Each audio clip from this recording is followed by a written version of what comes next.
hidup dalam kelimpahan kemurahan-Mu.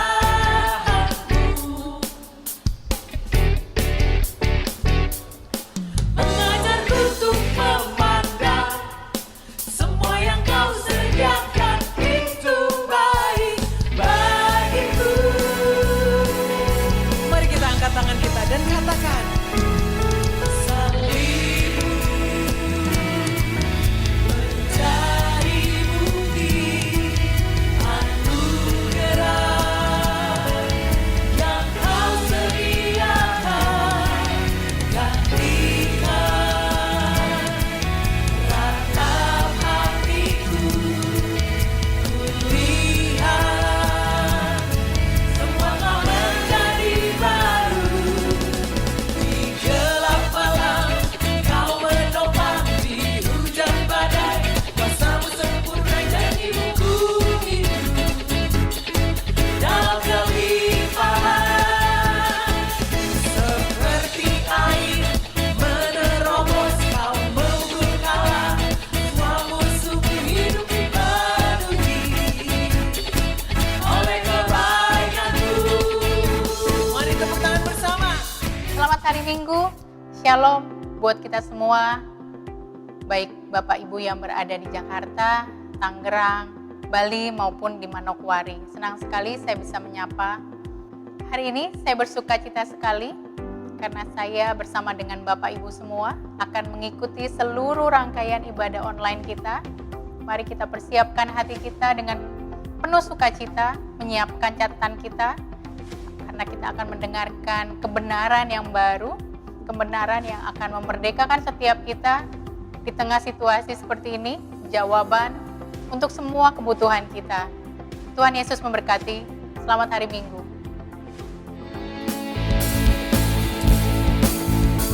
Saudara, mari saya undang kita semua untuk berdiri.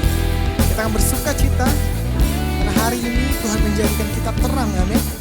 Dimanapun kita berada, kita akan membawa kesembuhan di sana. Dimanapun kita berada, kita akan membawa pemulihan di sana, amin saudara. Bersama dengan Kristus, kita akan bersinar semakin terang, amin. Come on.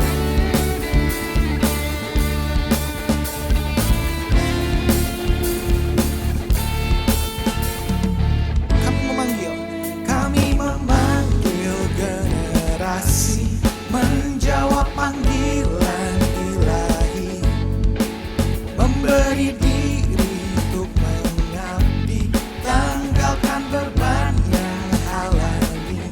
Kita diutus bagi dunia, membawa terangnya yang ajaib untuk menghalau kuasa gelap, memindahkan jiwa ke terang.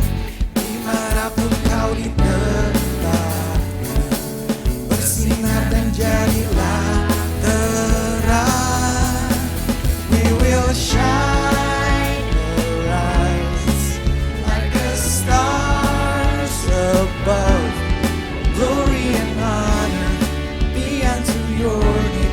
There is no other name. And our leader declare your name. Rise up the streets from death to life. Shine with your glory. Our life will show mercy. There is no other name. Amen.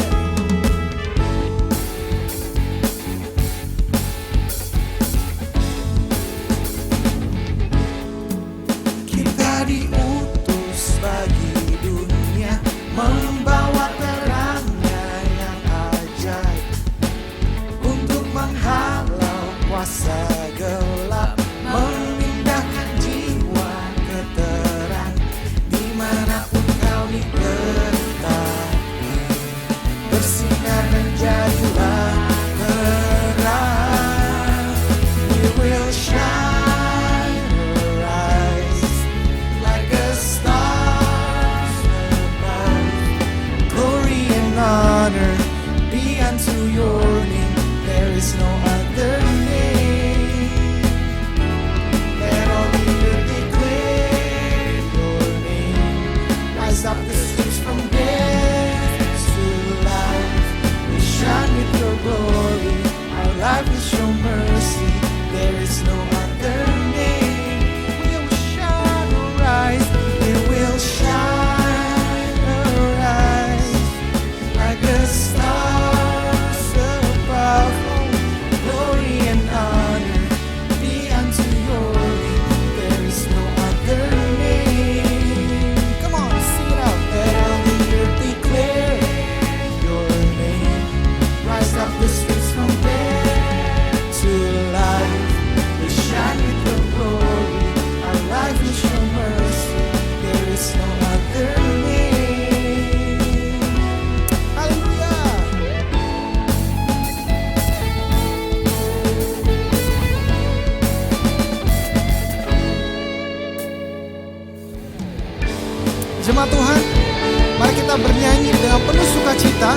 adalah kemenangan kita, amin.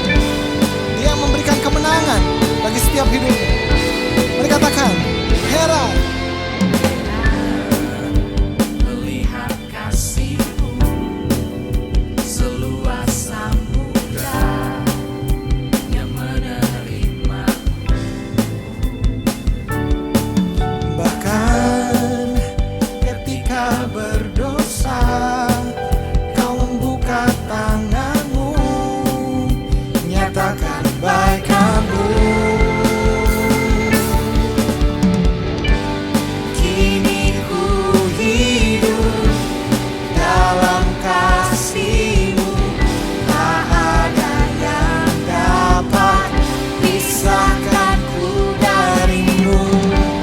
Ketika badai datang menderu, Yesus, ku tahu kasih-Mu bagiku. Oh, oh, oh, Come on, saudara. Kita mau katakan lagi. Bahkan ketika berdosa, Kau membuka tangan-Mu, nyatakan kebaikan Tuhan. Haleluya. Mari katakan, nyanyikan.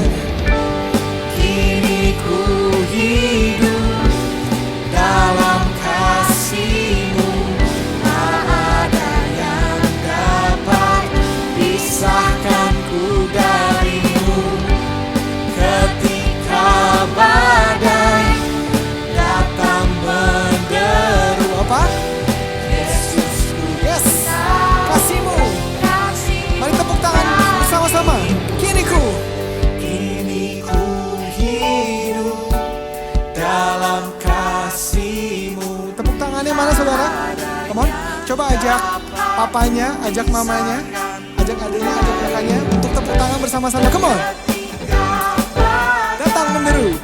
Datang menderu, Yesus, ku tahu. Come on. Kini ku hidup. Hey. Kini ku hidup dalam kasih-Mu, tak ada yang dapat pisahkanku dari-Mu. Ketika badai datang menderu, Yesus, ku tahu kasih-Mu bagi. Yesus, ku tahu. Yesus, ku tahu kasih-Mu. Sekali lagi katakan, Yesus, ku tahu. Yesus, ku tahu kasih-Mu bagiku. Hey. Oh, oh,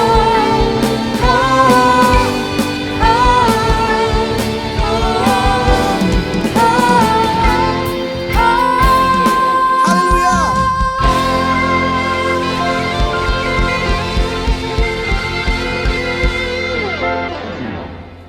Shalom jemaat Tuhan GKKD Shouters yang ada di Jabodetabek, Bandung, Bali, Manokwari, dan yang ada di luar negeri.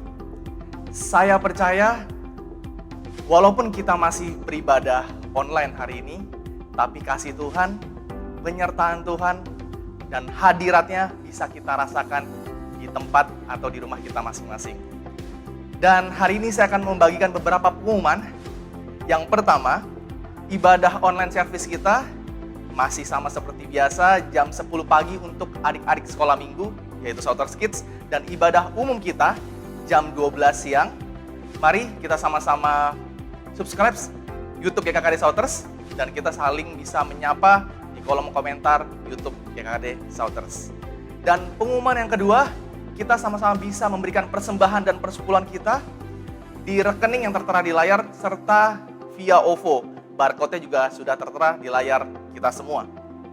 Dan yang ketiga, Sharing for Caring adalah program dari GKKD Shouters untuk membantu rekan-rekan semua, khususnya dalam masa pandemi ini.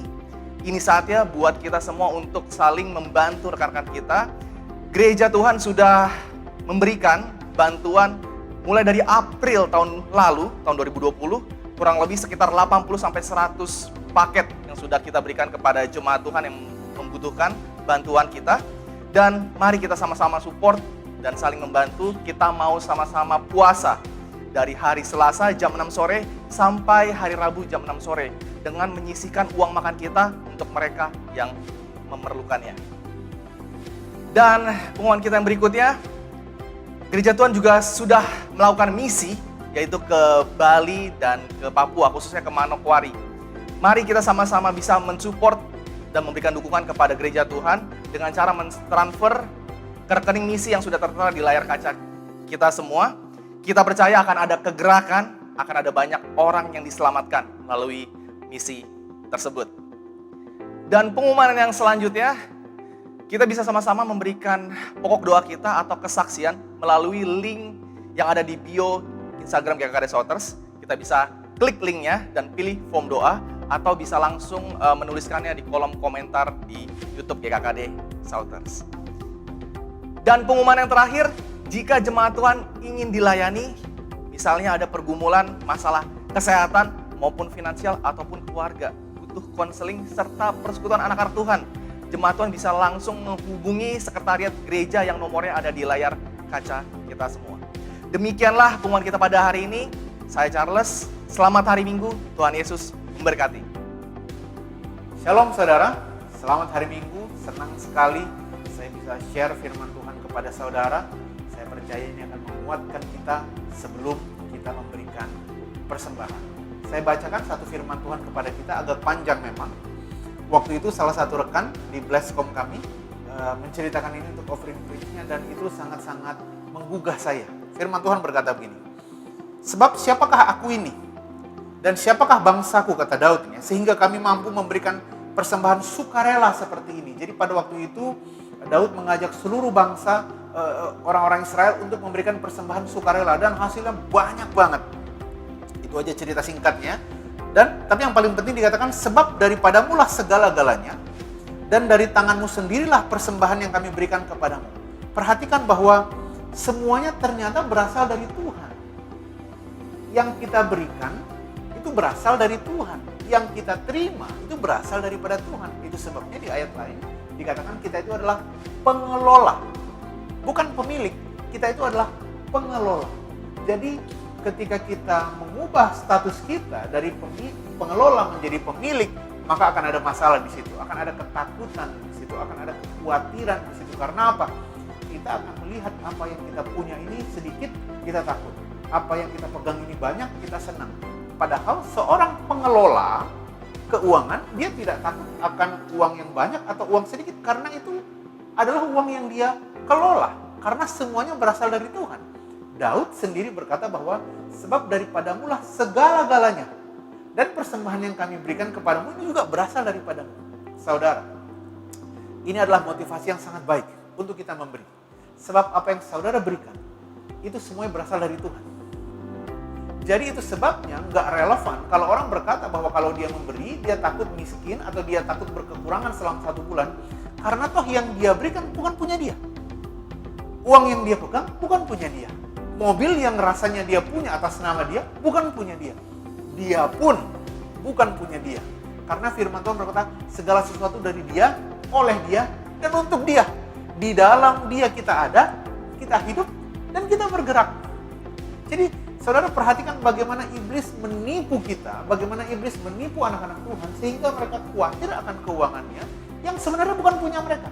Pernah nggak saudara khawatir dengan kondisi rumah tetangga saudara?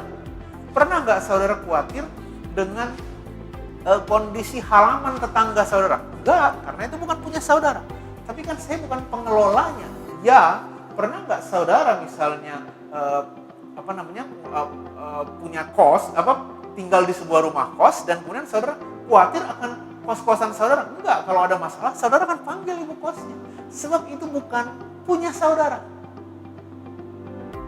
Amin Bapak Ibu dan rekan-rekan semua, rekan-rekan youth, college, profesional, Bapak Ibu rekan-rekan family dan jemaat di Manokwari dan di Bali. Saya mau share kepada kita firman Tuhan yang memerdekakan. Itu sebabnya kekhawatiran itu adalah tipuan dari iblis yang membuat dalam hal memberi seolah-olah yang kita pegang itu adalah punya kita. Padahal kita sendiri yang memegangnya bukan punya kita. Kita adalah miliknya Tuhan. Jadi sebelum saudara memberi, renungkan ini bahwa aku mau memberikan yang terbaik. Aku mau memberikan dengan kerelaan hati karena sebenarnya yang kuberikan itu punya Tuhan. Dan ketika aku memberikannya, aku justru diberkati 30, 60, 100 kali lipat. Enak banget ya ikut Tuhan. Kita kasih yang bukan punya kita malah dapat lagi. Kita mengelola lebih banyak, kita diberkati, dan kita bisa melakukan hal yang lebih besar lagi. Kita melakukan hal yang lebih banyak lagi. Karena apa? Semuanya adalah milik Tuhan dan kita adalah pengelola. Amin saudara. Saya encourage saudara untuk memberi dengan sukacita, memberi dengan semangat, karena firman Tuhan membackupnya, dan semua yang di backup oleh firman Tuhan pasti dijagai, dibentengi, dan kalau ia membentenginya, gak ada yang bisa menerobosnya. Sebelum kita memberi, mari kita ucapkan statement iman kita. 3-4, kami percaya bahwa ia yang kaya rela menjadi miskin, supaya setiap kami yang miskin menjadi kaya. Kami percaya setiap benih yang kami tabur adalah benih yang terbaik yang pasti menghasilkan 30, 60, bahkan 100 kali lipat. Kami siap memberi dengan hati penuh sukacita. Terima kasih Tuhan, daripada mula segala-galanya. Bahkan setiap pemberian kami itu berasal daripadamu, yang kami berikan kepadamu. Terima kasih Tuhan, dengan firman Tuhan ini kami tahu, kami tidak akan pernah berkekurangan, karena itu tidak relevan dengan kondisi kami. Karena uang yang kami pegang, itu adalah miliknya Tuhan, dan kami adalah miliknya Tuhan. Dan Tuhan tidak akan pernah membiarkan miliknya berkekurangan, susah, dan tidak akan pernah membiarkan miliknya dipermalukan. Terima kasih Tuhan. Di dalam nama Yesus kami berdoa, dan kami siap memberi. Amin. Selamat memberi. Tuhan Yesus memberkati saudara.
Shalom saudara, dimanapun saudara saat ini berada, mungkin sedang berada di rumah, mungkin ada yang sedang terbaring di rumah sakit.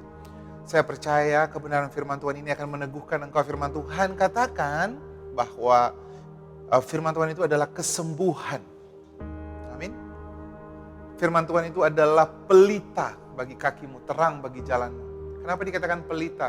Karena di saat gelap, pada saat gelap orang takut bergerak saudara, ketakutan. Karena apa? Karena takut terantuk, kakinya takut terantuk.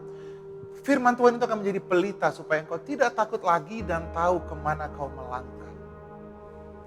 Sama seperti ketika Tuhan Yesus di perahu bersama-sama dengan murid-muridnya, ketika kapal itu diombang-ambingkan oleh angin badai dan air sudah masuk ke dalam perahu mereka, sudah hampir memenuhi, dikatakan, apa yang dilakukan Yesus? Yesus tetap tidur. Karena apa? 1 Yohanes 4 ayat 17 berkata, dalam hal inilah kasih Allah sempurna di dalam kita. Kasih Allah sempurna di dalam kita. Jikalau datang hari penghakiman, hari yang krisis dalam bahasa aslinya, kita mengerti bahwa kita dikasihi sama seperti Yesus dikasihi. Amin saudara. Katakan sama kanan kirimu, kamu dikasihi sama seperti Yesus dikasihi Bapa. Mari sama-sama kita lihat saudara. Judulnya adalah salib membalikkan kutuk menjadi berkat. Salib Kristus membalikkan kutuk menjadi berkat. Pada saat-saat seperti ini ada banyak orang yang menyampaikan yang kita lihat bisa dari sosial media atau orang-orang yang berkata dalam khotbah bahwa bertobatlah. hari-hari kita ini, hari ini bisa sehat, besok kena COVID lalu mati. Mereka selalu mengatakan, mengambil Mazmur 103.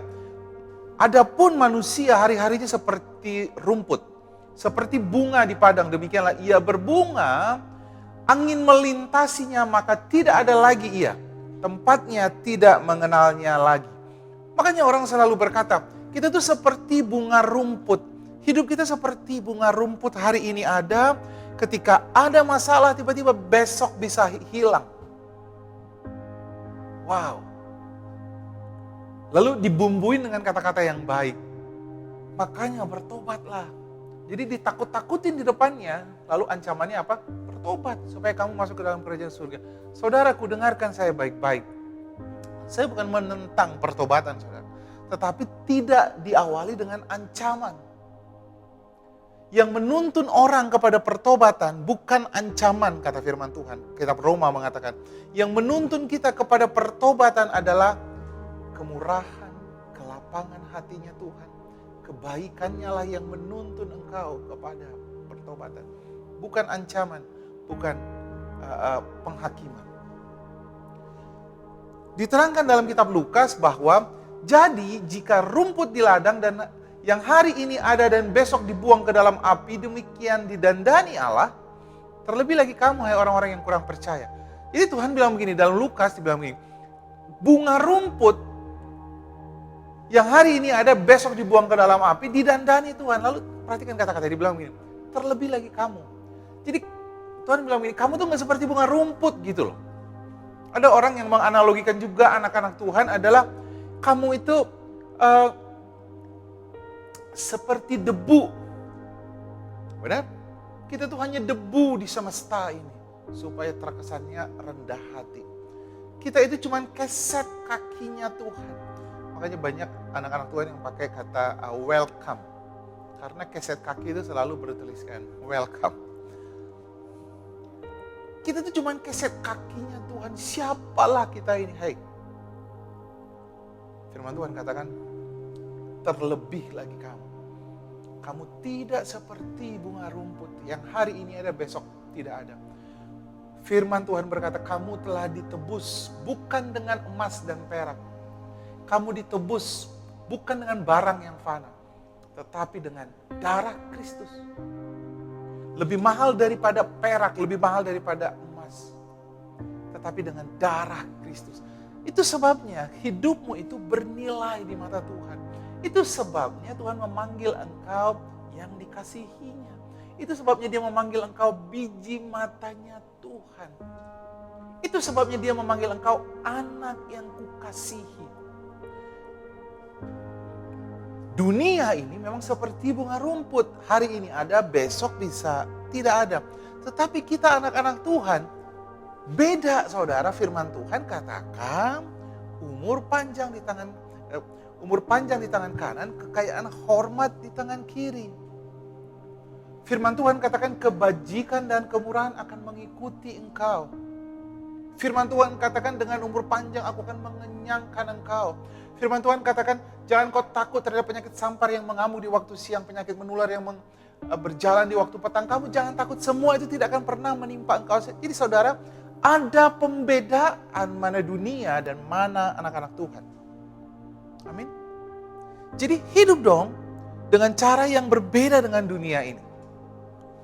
Kalau begitu, kalau memang Tuhan itu baik, kalau Tuhan itu benar-benar mengasihi kita, so kenapa dia biarkan pandemi ini terjadi? Kenapa Tuhan tidak stop saja COVID ini? Saudara dengarkan baik-baik. Kalau saudara mau tahu cara bekerjanya Tuhan, lihatlah cara bekerjanya Yesus, benar? Ketika Yesus menyembuhkan orang yang lumpuh di bait Allah, bukankah masih ada orang yang lumpuh di sekitar situ yang gak sembuh, saudara? Benar? Bukankah ketika Tuhan Yesus berdoa untuk 2 orang buta, bukankah di tempat lain masih ada orang buta?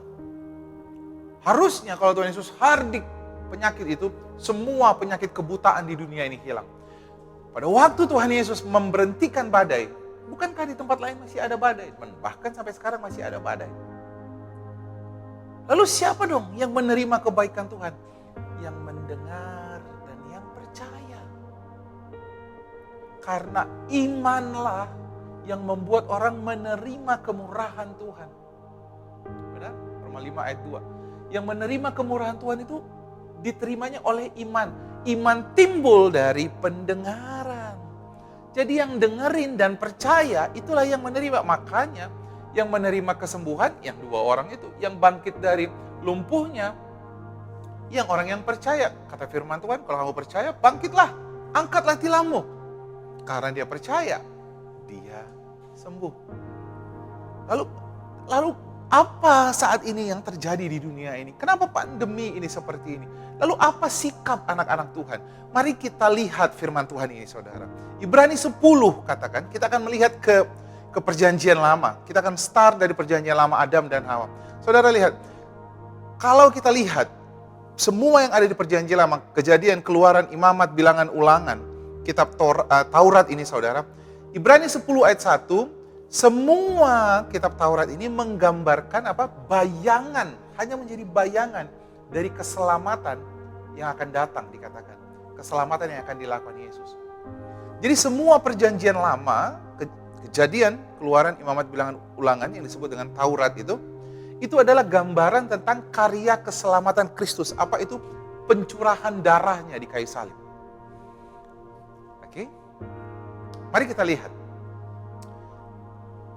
Kejadian 3 ayat 9 dan 10. Pada waktu Adam dan Hawa sudah memakan buah terlarang itu, Tuhan datang memanggil manusia itu ayat 9 dan berfirman kepadanya, "Di manakah engkau?" Jadi perhatikan saudara, yang dicari adalah Adam. Kenapa yang dicari Adam? Karena kepada Adamlah Tuhan memberikan otoritas. Benar? Untuk menguasai bumi dan menaklukkannya. Memelihara Taman Eden dan mengusahakannya, mengembangkan Taman Eden. Dikatakan firman Tuhan, maaf. Kemana perintah itu diberikan semuanya? Kepada Adam. Jadi yang bertanggung jawab adalah Adam.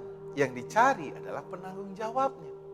Pada waktu Adam jatuh di dalam dosa, tanggung jawabnya, kuasanya, dia lepaskan. Saudara. Tuhan Allah memanggil Adam, manusia itu, dan berfirman kepadanya, "Di manakah engkau?" Ia menjawab, "Ketika aku mendengar bahwa engkau ada di dalam taman ini, aku menjadi takut karena aku telanjang. Sebab itu aku sembunyi." Kita langsung dengan cepat firman-Nya. Lalu Adam bilang begini, "Kamu makan ya buah itu. Perempuan yang kau taruh di sampingku itu yang memberikannya." Lihat saudara, yang dia salahkan siapa? Bukan perempuan itu. Yang dia salahkan siapa? Tuhan. Perempuan yang kau taruh di sampingku. Lihat saudara, setiap kali kita jatuh, berbuat kesalahan, setiap kita melakukan perbuatan yang tidak benar, saudara, sering kali kita tertipu dan menyalahkan Tuhan. Kita bilang, kenapa Tuhan izinkan semuanya ini? Kenapa ini masalahnya Tuhan? Kenapa Tuhan berlama-lama untuk menyembuhkan? Kenapa Tuhan tidak memberkati? No, masalahnya bukan Tuhan. Otoritasnya ada di dalam anak-anak Tuhan. Adam bilang begini, "Perempuan yang kau tempatkan itu." Lalu Tuhan bilang, ngomong sama perempuan itu. Firman-Nya kepada perempuan itu, "Susah payahmu waktu mengandung akan kubuat sangat banyak. Dengan kesakitan engkau akan melahirkan anakmu, namun engkau akan berahi kepada suamimu dan ia akan berkuasa atasmu." Lihat saudara. Saudara menemukan gak di situ kata kutuk? Tidak ada saudara. Tuhan hanya bilang, dengan susah payah engkau akan mengandung akan kubuat sangat banyak. Oke? Note dengan sangat baik. Lalu kemudian Tuhan juga berbicara kepada ular. Hawa juga gak mau disalahin dong. Ular ini dong. Kalau saudara perhatikan, Tuhan mengutuk ular. Jadi kutukan pertama diberikan kepada ular. Hukuman diberikan kepada Hawa. Kutukan diberikan kepada ular. Lalu kutukan yang kedua diberikan kepada, hukuman yang berikutnya diberikan Tuhan kepada Adam. Firman-Nya kepada manusia itu, karena engkau mendengarkan perkataan istrimu, memakan dari buah pohon yang telah kuperintahkan kepadamu, jangan makan daripadanya, maka terkutuklah tanah. Lihat saudara, terkutuk siapa? Tanah, bukan Adam. So, perhatikan, Hawa tidak dikutuk, Adam tidak dikutuk. Yang dikutuk tadi siapa? Ular, dan sekarang apa? Tanah. Dengan susah payah engkau akan mencari rezekimu dari tanah seumur hidupmu. Jadi saudara, kita ini sekarang hidup di tanah yang sudah dikutuk. Oke? Itu sebabnya saudara bisa mendengar ada banyak kehancuran, ada pandemi seperti saat ini, ada gunung berapi, ada tsunami, karena tanah yang sudah dikutuk, saudara. Lalu dikatakan firman Tuhan, karena Tuhan mengutuk tanah, lalu dikatakan begini, semak duri dan rumput duri yang akan dihasilkannya bagimu. Jadi karena dikutuk, pada saat itu pertama kali duri muncul di tanaman.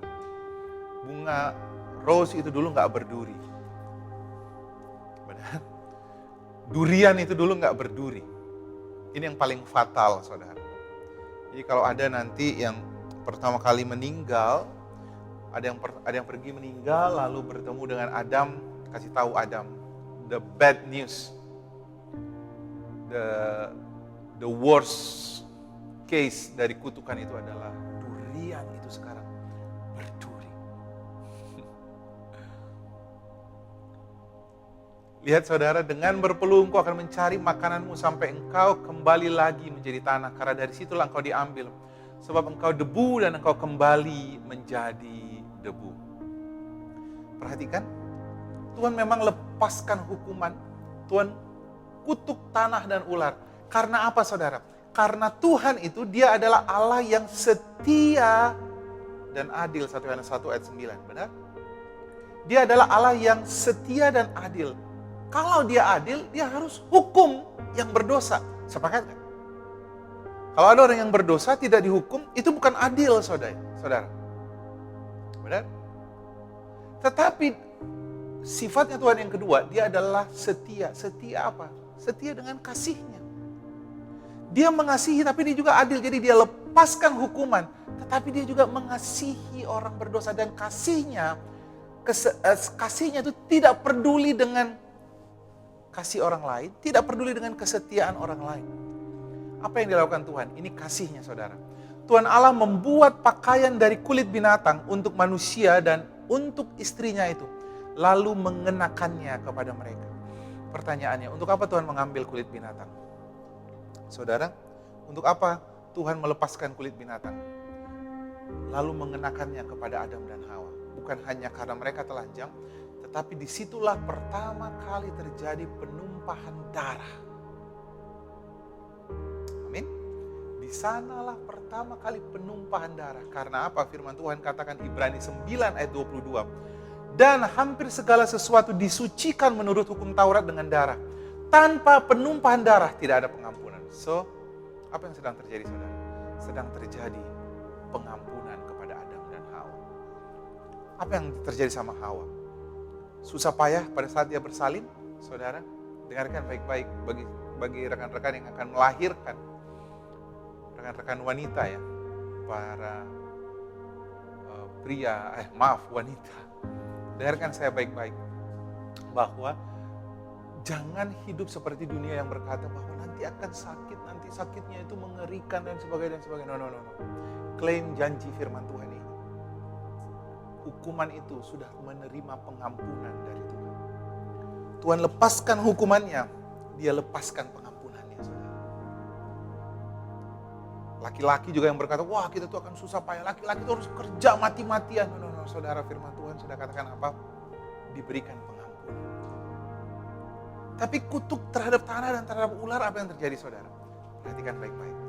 Saudara bisa hidup di dunia yang sama dengan dunia ini, dengan orang-orang di sekitar saudara. Tetapi hukuman itu tidak akan terjadi kepada engkau. Karena apa? Karena yang menerimalah, yang percayalah diselamatkan. Saudara mungkin masih ingat dengan Nuh, apa yang terjadi dengan Nuh? Ada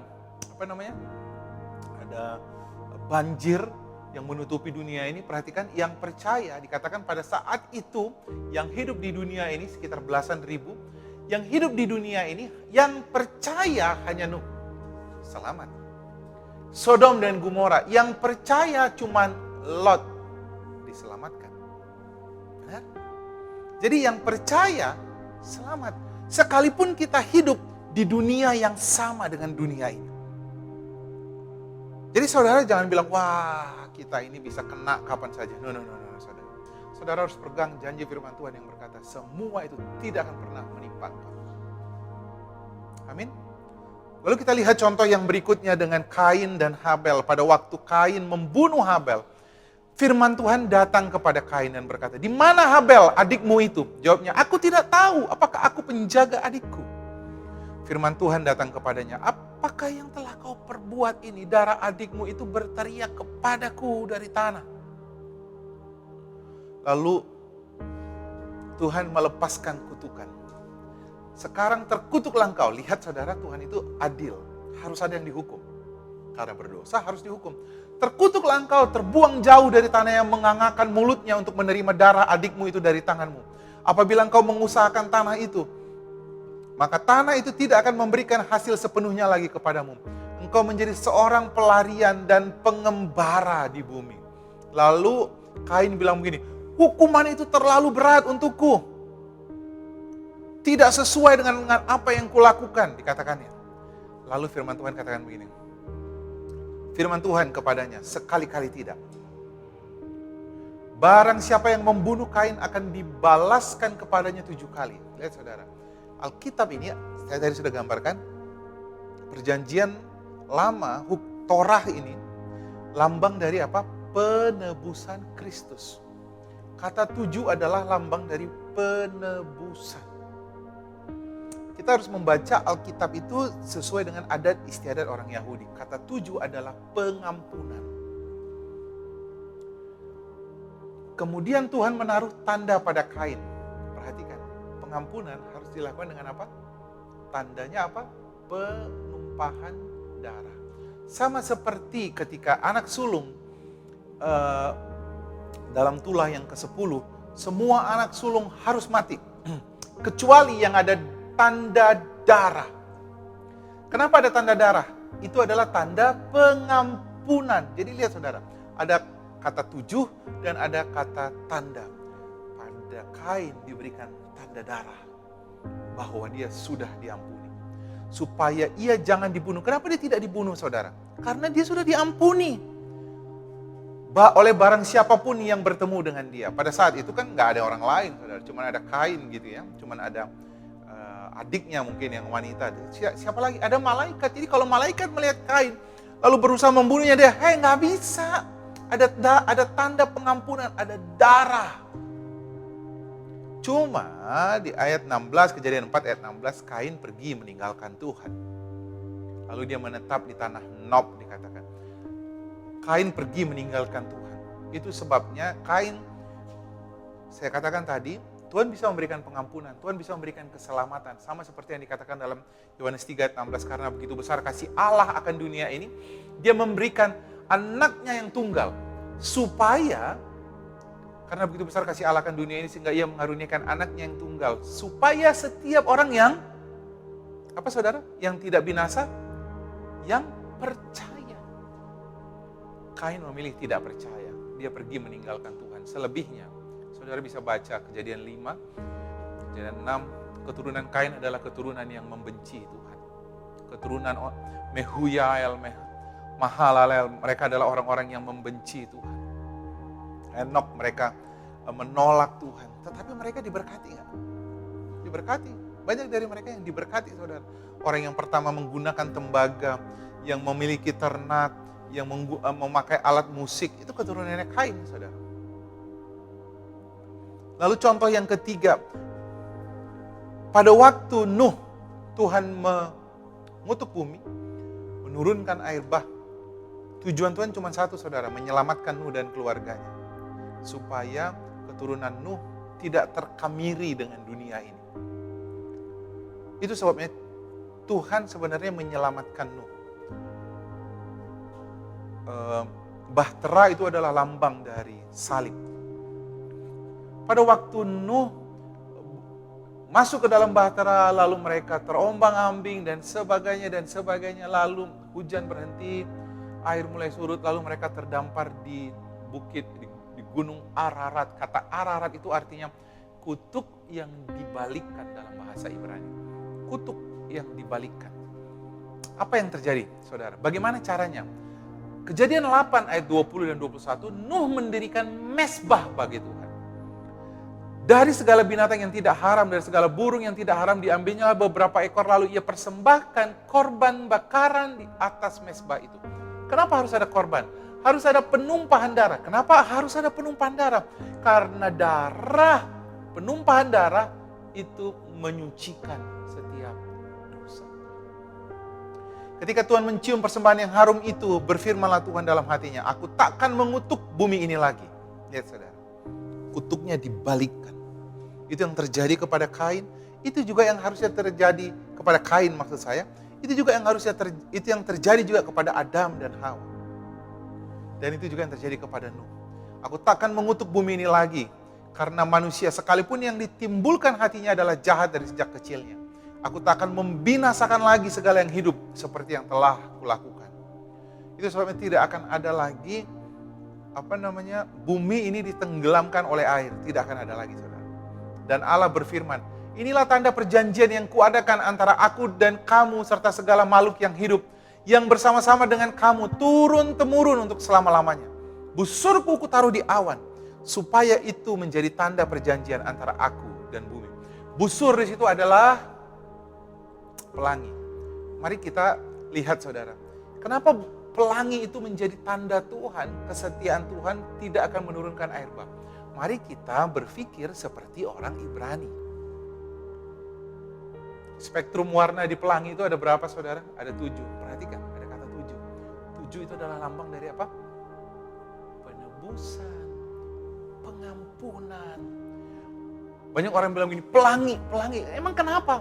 Hei, menurut orang Ibrani, 7 warna itu adalah angka penebusan.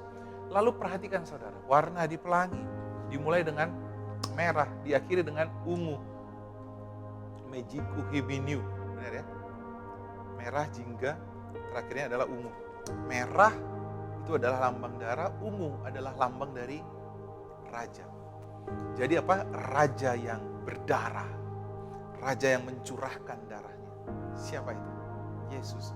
So cerita Nuh berhenti di Bukit Ararat, lalu ada pelangi. Semua itu berbicara tentang apa? Penebusan Yesus yang membalikkan kutuk menjadi berkat.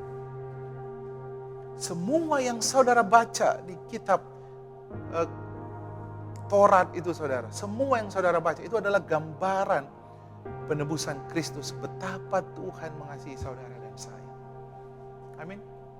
Amin saudara. Jadi pegang janji Tuhan ini. Semua kutuknya sudah dibalikan. Saudara bisa hidup di bumi yang sama, di tengah pandemi yang sedang ditimpa oleh semua orang. Tetapi saudara sedang berdiri di tanah yang diberkati. Saudara tidak berdiri di tanah yang dikutuk lagi. Saudara sedang berdiri, kata firman Tuhan, kemanapun kau pergi, kebajikan dan kemurahan akan mengikuti engkau.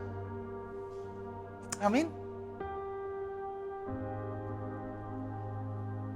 Pegang janji firman Tuhan ini. Hidupmu tidak sama dengan hidup orang-orang yang tidak mengenal Tuhan. Hidupmu berharga di mata Tuhan. Mari kita lihat satu kejadian yang terjadi kepada Abraham. Saudara, kata pertama kali di Alkitab dituliskan jangan takut. Dua kata ini, jangan takut. Kata takut pertama kali diucapkan kepada Adam. Tetapi kata jangan takut pertama kali diucapkan kepada Abraham. Dikatakan firman Tuhan begini, pada waktu itu usia Abraham sudah tua, sekitar 98. Lalu datanglah firman Tuhan kepada Abraham dalam suatu penglihatan. Dikatakannya begini, jangan takut Abraham, akulah perisaimu, upahmu akan sangat besar. Saudara lihat, Mazmur 91 bilang begini, orang yang mengenal nama Tuhan akan diluputkan. Orang yang mengenal nama Tuhan. Lihat saudara, di situ dituliskan, akulah perisaimu, upahmu akan sangat besar. Saudara perhatikan, Tuhan menyebut dirinya adalah perisai. Di dalam Mazmur 91, saya teringat dengan Mazmur 91 ayat 14, firman Tuhan katakan, yang hatinya melekat kepadaku, aku akan luputkan. Karena Dia mengenal namaku. Salah satu nama Tuhan itu adalah, dia adalah perisai. Aku perisaimu. Apa sih yang dimaksud dengan perisai ini? Perhatikan saudara, ketika Abraham mengenal nama ini, maka Abraham percaya dan melihat mukjizat di dalam hidupnya. Kata firman Tuhan, akulah perisaimu, upahmu akan sangat besar. Jadi kalau kita mengenal Tuhan sebagai perisai kita, our seal, maka upahmu akan sangat besar. Wah, ini keren banget saudara. Kata perisai itu hanya ditulis 3 kali. Tuhan sebagai perisai. Yang pertama, dengan kepaknya ia akan menudungi engkau. Di bawah sayapnya engkau akan berlindung. Mazmur 51 ayat 4. Kesetiaannya. Jadi Tuhan, kesetiaan Tuhan ialah perisai. Jadi saudara, setiap kali saudara takut itu artinya iblis sedang menembak saudara dengan panah api. Jadi iblis itu selalu digambarkan, dia selalu menembak kita dengan panah apinya, si jahat. Oleh sebab itu kata firman Tuhan, kenakanlah ketopong keselamatan, perisai iman dan sebagainya. Benar? Iblis itu menembakkan panah apinya. Lalu apa yang harus kita lakukan? Angkat perisaimu. Ketika saudara takut, angkat perisaimu. Perisai itu apa saudara? Kesetiaan Tuhan. Apa artinya saudara? Banggakan kesetiaan Tuhan di dalam hidup saudara. Jangan banggakan betapa baiknya engkau. Jangan banggakan pekerjaan yang kau lakukan. Jangan banggakan pelayanan yang kau lakukan. Banggakanlah betapa setianya Tuhan di dalam hidupmu. Sadarilah bahwa Tuhan mengasihi engkau. Di dalam Roma 3 dikatakan, sekalipun jadi bagaimana jika di antara mereka ada yang tidak setia. Dapatkah kesetiaan itu membatalkan kesetiaan Allah? Perhatikan, sekali-kali tidak. Wow, sekalipun kita tidak setia, kata firman Tuhan, Allah tetap setia. Karena apa? Allah adalah benar dan semua manusia itu pembohong. Sebab ada tertulis supaya engkau ternyata benar dalam segala firman-Mu dan menang jika engkau dihakimi. Kenapa dikatakan manusia itu pembohong? Hari ini kita bisa bilang, Tuhan terima kasih aku tidak jatuh dalam dosa ini. Hey, apa yang akan terjadi 2 hari yang kemudian? Apa yang akan terjadi dengan satu bulan ke depan? Apa yang akan terjadi dengan hari-hari ke depan? Dapatkah saudara mempertahankan kebenaranmu? Dapatkah engkau mempertahankan kekudusanmu? Nggak bisa saudara. Karena kebenaran dan kekudusan itu bukan sesuatu yang kita usahakan. Tapi itu adalah pemberian Allah. Itu sebabnya saudara jangan banggakan betapa baiknya engkau. Banggakanlah bahwa Tuhan itu baik. Tuhan itu setia. Terima kasih Tuhan, sekalipun aku tidak setia, kau sangat setia. Itu sebabnya Tuhan, kalau dia melihat setiap kali saudara membanggakan kasih Tuhan, pada saat saudara sedang takut, saudara bilang, Tuhan kau baik banget. Terima kasih untuk anugerah. Terima kasih Tuhan kau tetap setia sekalipun aku tidak setia. Iblis akan selalu datang kepada saudara dan mengingatkan engkau ketidaksetiaan engkau. Lalu akan berkata, makanya kamu terhukum, makanya berkatmu lama, makanya kamu sakit. Karena Tuhan sedang menghukum kamu. Buat saudara yang sedang ada di ruang, yang sedang isoman, yang sedang ada di rumah sakit, penyakitmu bukan karena hukuman Tuhan, bukan karena Tuhan sedang mengkoreksi hidupmu, bukan karena kau tidak setia, karena Tuhan itu tetap setia sekalipun kau tidak setia. Jadi dimanapun engkau berada saat ini, banggakanlah kesetiaan Tuhan. Katakan, Tuhan terima kasih, kau tetap setia sekalipun aku tidak setia. Lalu kenapa kamu sakit kalau begitu? Bukankah itu kata-kata yang sama yang diucapkan pada Ayub? Kenapa kamu sakit kalau kamu baik? Kenapa kamu sakit kalau kamu begini? Nah, saudara. Saudara akan bilang, sakitku ini akan menceritakan kemuliaan bagi nama Tuhan. Karena apa? Aku akan sembuh. Jadi bukan sakitnya, tapi kesembuhanmu. Aku percaya kesembuhan ini akan menjadi kesaksian bagi orang. Aku percaya pekerjaanku akan menjadi kesaksian. Pada saat saudara saat ini mungkin sedang kekurangan. Amin. Ceritakan kesetiaan Tuhan, banggakan kesetiaan Tuhan saudara. Lalu yang kedua, yang tadi kesetiaan Tuhan adalah perisai. Yang kedua, ini nama Tuhan saudara. Kau berikan kepadaku perisai keselamatanmu. Mazmur 18 ayat 35. Tangan kananmu menyokong aku, kemurahanmu membuat aku besar. Kata keselamatan itu adalah Yesya. Akar kata dari Yasa. Dari situlah kata Yesua. Keselamatan. Yesua itu Yesus. Kata itu adalah keselamatan, kata itu adalah kelimpahan. Prosperity, wow. Setiap kali saudara mengangkat perisai saudara, saudara sedang takut, saudara sedang khawatir, saudara angkat perisaimu lalu saudara berkata, Tuhan adalah Yeshua, Yesha, Tuhan adalah keselamatanku, Tuhan adalah kelimpahanku. Aku percaya, aku diselamatkan dari jerat perangkap burung yang mematikan ini. Aku diselamatkan dari sakit ini. Aku diselamatkan dari kemiskinan ini. Aku mendapatkan kelimpahan karena Tuhan adalah perisaiku. Tuhan adalah keselamatan. Amin saudara. Mari saudara. Setiap kali anak-anak Tuhan berbicara tentang ketakutannya, mungkin ada di antara saudara yang membaca teks tulisan di Facebook atau di Instagram lalu saudara teruskan ke bawah. No, saudara stop. Kalau saudara sudah baca judulnya sudah, nggak usah. Lanjutkan lagi ke bawah, nggak usah share kemana-mana saudara. Ada banyak sekarang, saya pernah melihat ada seorang dukun yang bertobat, ceritanya bertobat ya saudara. Lalu ceritakan betapa powerfulnya dia dulu, bisa mengendarai angin, memberhentikan badai, melihat orang bisa langsung mati. Cuma satu pertanyaan untuk dukun ini, kenapa dulu Indonesia bisa dijajah sama Belanda?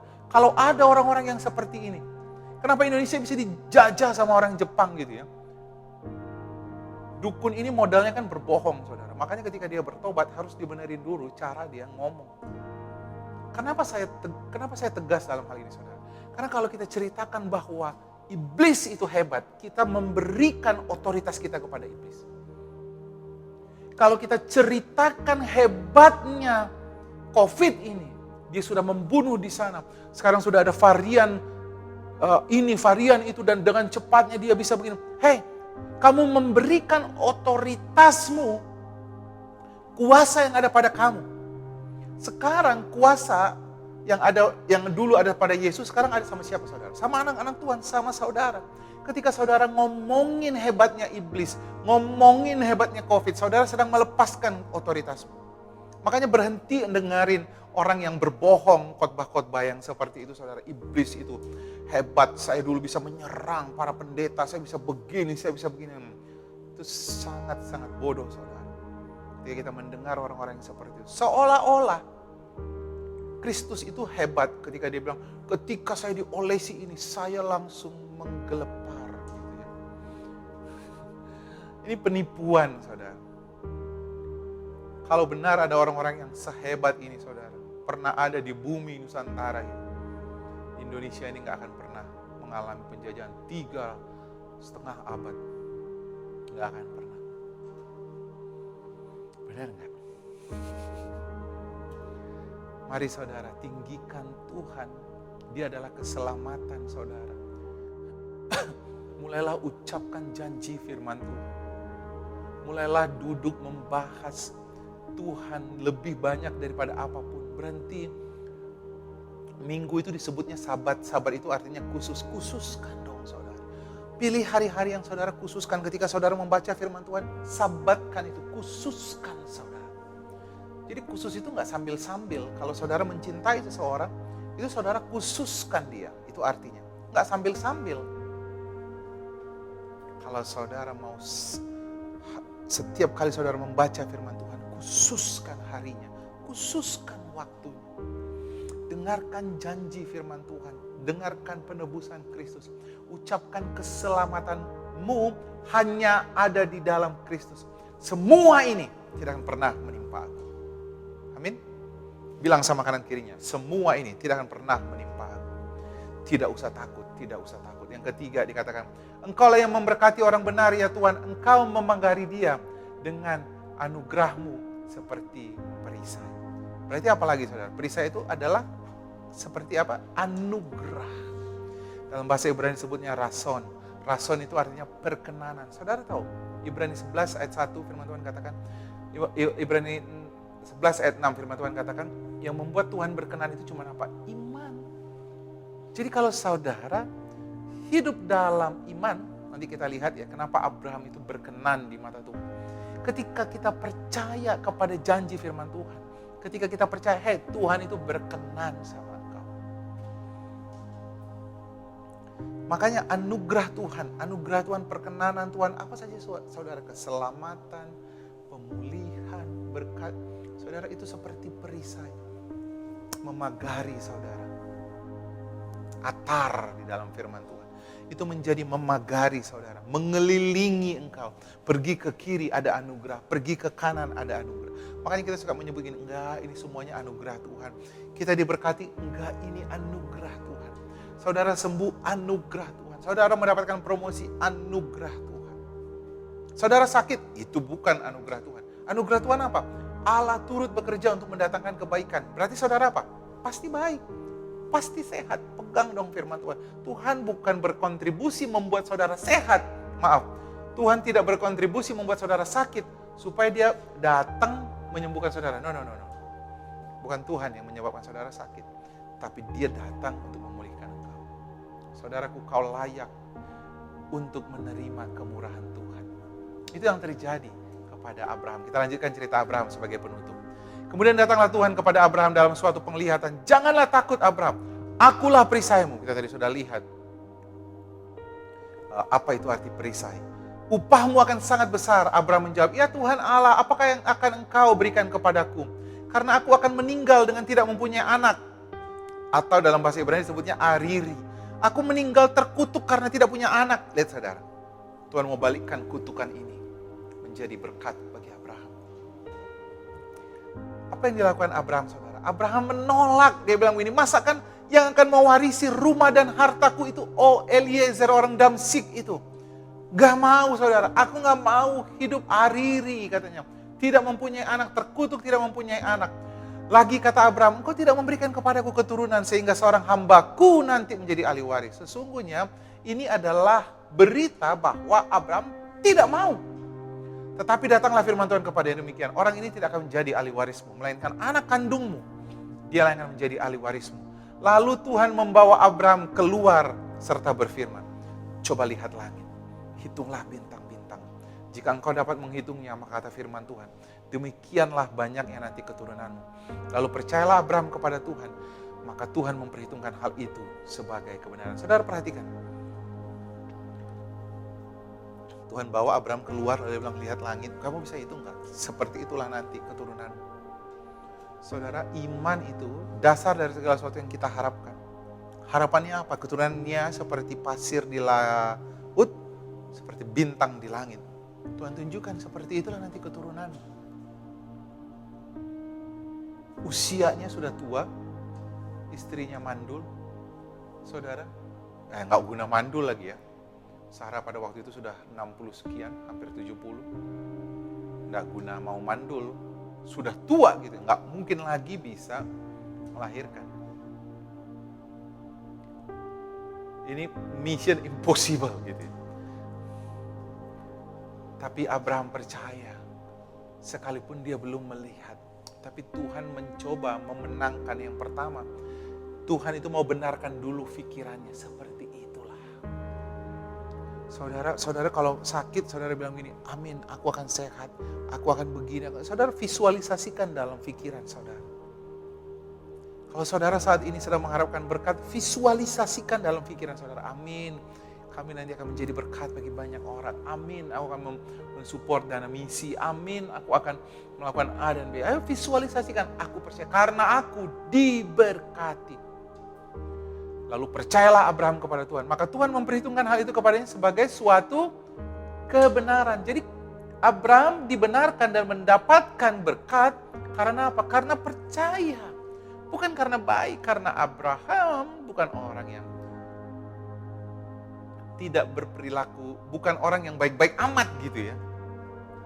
Karena dia tidur dengan Tante Hagar, dia pernah jual istrinya 2 kali kepada Firaun dan Abimelek, benar? Raja Gerar. Lalu apa yang dilakukan Tuhan? Firman Tuhan kepada Abraham bilang begini, ambillah bagiku seekor lembu betina berumur 3 tahun, seekor kambing betina berumur 3 tahun, seekor domba jantan berumur 3 tahun. Dan dikatakan firman Tuhan, seekor burung tekukur dan seekor anak burung merpati. Diambillah semuanya itu, dipotongnya 2, diletakkanlah bagian itu di samping, tetapi burung-burung itu tidak dipotongnya. Apa yang sebenarnya saudara? Ini semuanya lambang. Ambillah bagiku seekor lembu, berumur 3 tahun, kambing 3 tahun, domba. Ini lambang siapa saudara? Yesus. Yesus melakukan pelayanannya berapa lama? 3 tahun. Dia muncul di usia 30, dia mati di umur 33. Dia mulai mengajar, menyembuhkan, melakukan pekerjaan-pekerjaan yang ajaib dimulai di umur 30, saudara. 3 tahun, ini lambang dari Yesus, Yesus yang dikorbankan. Kenapa burung tekukur dan seekor anak burung merpati? Tidak ditulis usianya, tidak dikorbankan, tidak dibagi 2. Karena apa? Ini lambang dari Roh Kudus. Yesus mati, bangkit, Roh Kudus turun. Masih ingat ketika Tuhan Yesus dibaptis di Sungai Yordan, lalu turunlah burung merpati, lambang dari Roh Kudus. Amin. Lalu setelah dipersembahkan, ayat 18 dikatakan, pada hari itulah Tuhan mengadakan perjanjian dengan Abraham serta berfirman, kepada keturunanmu lah kuberikan negeri ini. Mulai dari sungai Mesir sampai sungai yang besar itu, sungai Efrat. Terjadi pembalikan, saudara. Kutuk menjadi berkat. Kita sama-sama tahu, Israel yang kita kenal sekarang, itu adalah Israel. Semuanya keturunan dari siapa? Abraham. Wow, luar biasa saudara. Bagaimana kutuk dibalikan. Modalnya cuma apa saudara? Percaya saja. Percaya bahwa Tuhan itu adalah perisaimu. Kesetiaannya adalah perisaimu. Keselamatannya adalah perisaimu saudara. Perkenanannya, anugerahnya adalah perisai saudara. Amin saudara. Amin. Mari bangkit berdiri. Katakan kepada kanan kirimu bahwa yang mengenal nama Tuhan diluputkan. Yang mengenal nama Tuhan diberkati. Yang mengenal nama Tuhan menerima kemurahan Tuhan. Tuhan itu adalah perisai. Amin saudara. Amin. Mari bangkit. Mari stretching. Mari datang kepada Tuhan. Angkat tanganmu dan saya mau berdoa buat setiap saudara. Dalam nama Tuhan Yesus. Kenallah Tuhan, kenallah namanya. Jangan hanya tahu tentang Tuhan saja, Tuhan itu baik. No. Kenallah dia, intimlah dengan dia. Duduklah dalam lindungan yang maha tinggi. Bermalam dalam naungan yang maha kuasa. Jikalau hatimu takut, angkatlah Tuhan sebagai perisaimu. Kesetiaannya, keselamatannya, anugerahnya. Angkat itu di dalam hidupmu. Karena engkau adalah anak yang dikasihi Tuhan. Kita bisa hidup di dunia yang sama dengan dunia ini. Dunia yang sudah dikutuk. Tetapi kau dan saya hidup di dalam anugerah Tuhan. Kau dipagari dengan kemurahan Tuhan. Dikelilingi dengan kebaikan Tuhan. Kemanapun kau pergi, goodness and mercy shall follow you. Kemanapun kau pergi, kebaikan dan kemurahan akan mengikuti engkau. Aku berdoa di dalam nama Tuhan Yesus. Yang sakit, pegang bagian tubuh yang sakit. Aku menghardik setiap sakit. Pergi, tinggalkan tubuh ini. Lenyap. Katakan kepada engkau, semua benjolan, semua rasa sakit, semua miom. Aku perintahkan kepada engkau, pergi, tinggalkan tubuh ini. Hancur saat ini. Mati sampai ke akar-akarmu. Dan aku perintahkan tubuh, jadilah sehat, jadilah sempurna. Dalam nama Tuhan Yesus.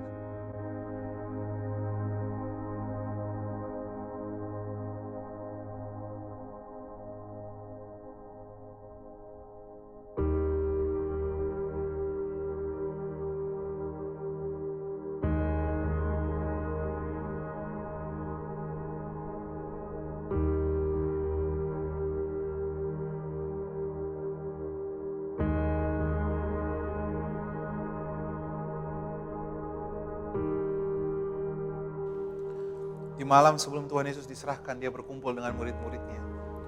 Lalu dia mengambil roti. Dia berkata, roti ini adalah tubuhku yang terpecah untuk engkau.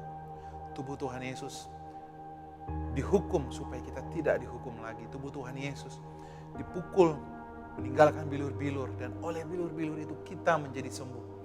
Tubuh Tuhan Yesus naik ke kayu salib, telanjang. Dia yang kaya, rela dimiskinkan. Supaya kita yang miskin. 2 Korintus 8 ayat 9, supaya kita diberkati berkelimpahan. Saudara saudaraku, ketika kau makan tubuh Kristus yang lambangnya adalah roti ini, kau sedang menerima keselamatan, kau sedang menerima kesembuhan bagi tubuhmu. Kau sedang mempercayai berkat kelimpahan terjadi atas engkau. Mari sama-sama kita makan.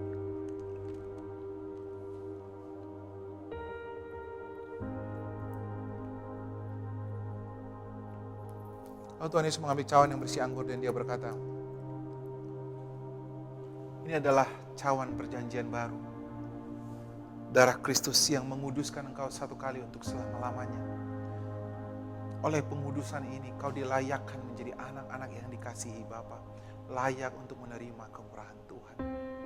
Ketika kau meminumnya, kau sedang menerima pengampunan, kau sedang mempercayai pengudusan satu kali untuk selama-lamanya. Mari kita sama-sama minum.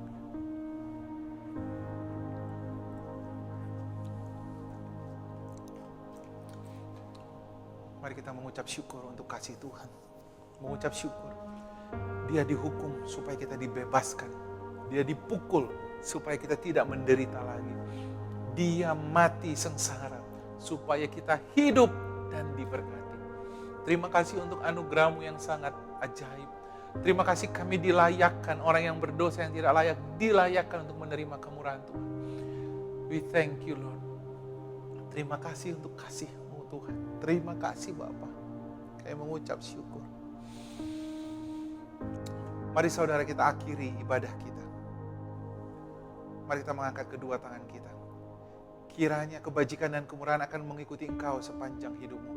Persekutuan dengan Roh Kudus akan meneguhkan engkau bahwa engkau adalah anak yang dikasihi Tuhan. Mata Tuhan tertuju kepadamu bukan untuk mencari dosa, tapi untuk melimpahkan engkau dengan kasih karunia-Nya. Diberkatilah engkau dalam pernikahanmu, diberkatilah engkau di keluargamu, diberkatilah engkau di pekerjaanmu, di studimu, di pelayanan yang Tuhan percayakan kepada engkau. Firman Tuhan katakan, jangan takut. Kita akan melewati musim ini dengan kemenangan. Kau yang sakit, kau akan menjadi sembuh. Kau akan pulih seperti sedia kala. Dan kau yang saat ini sehat, kau akan berkata, aku akan diluputkan dari semua penyakit sampar ini. Saudaraku, kau akan umur panjang. Dan dengan umur panjang, Tuhan akan menunjukkan kasih setia-Nya kepada engkau. Mari sama-sama kita mengucapkan statement iman kita. Mari sama-sama kita baca. Aku percaya. Aku telah dikuduskan, telah dibenarkan, telah disucikan. Aku percaya aku dikasihi dan diberkati berkelimpahan. Dan sehat, aku adalah pemenang. Amin, amin. Terima kasih. Saya yang percaya berkata, amin, amin, amin. Tuhan Yesus memberkati kita semuanya. Saya percaya saudara akan baik-baik saja, kita akan melewati musim ini dengan kemenangan. Amin. Coba tepuk kanan kirinya, karena Tuhan adalah perisai kita. Kita menang. Jangan takut. Saudara yang ada di rumah sakit, kau akan pulang dengan sehat, tidak kekurangan satu apapun. Pegang janji firman Tuhan ini. Jikalau saudara mendapatkan kabar baik, sukacita mendengarkan firman Tuhan ini, share, jangan tahan air hidup itu di saudara. Biarkan air itu mengalir, saudara. Share kabar baik ini kepada banyak orang melalui sosial media saudara. Kasih tahu kabar baik ini, bahwa Tuhan telah mengubahkan kutuk menjadi berkat. Tuhan Yesus memberkati kita semuanya. Sampai bertemu kembali.